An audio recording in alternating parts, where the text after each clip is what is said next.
Bon, d'abord, les plus fragiles d'entre nous, je pense, en connaître beaucoup.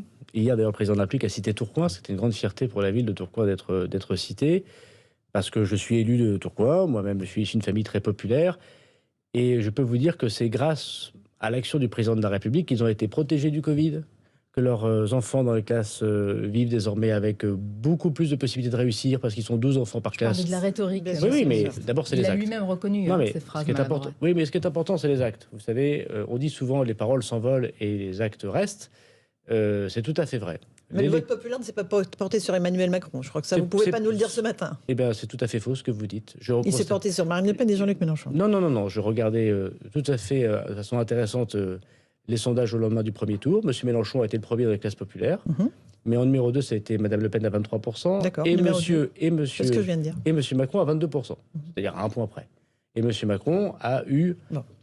Non, bah si, je peux vous l'assurer. Non, mais bien sûr, mais et Monsieur Macron a eu, chez les ouvriers qui ont eu les heures supplémentaires défiscalisées, c'est lui qui les a rétablis, chez toutes les personnes qui ont vu les efforts qui ont été faits pour le travail, sur l'école, qui est le bien de ceux qui n'ont pas de bien, justement, et sur la façon dont le chômage a baissé considérablement depuis 5 ans, je crois, une action décisive. Une fois que je vous ai dit ça, le président de la République, moi je le connais désormais depuis 5 ans. Je le fréquente quasiment tous les jours, encore plus depuis que je suis ministre de l'Intérieur.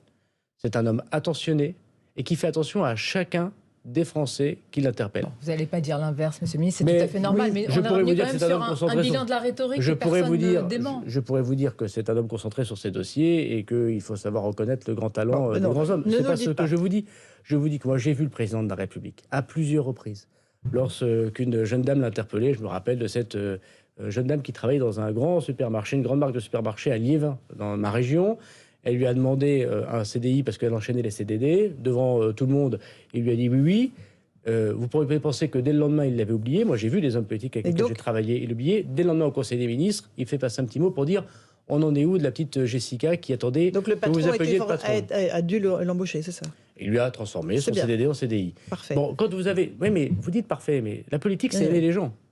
Parce que Marine Le Pen n'aime pas les gens. Moi, je n'ai pas travaillé avec Marine Le Pen. Je ne ferai pas ce débat, mais vous me posez la question sur Emmanuel Macron. J'apporte mon témoignage. Il vaut ce qu'il vaut, vous m'invitez. J'apporte mon témoignage que le président de la République s'est intéressé pendant ce quinquennat à chacune et à chacun des Français qui l'a interpellé.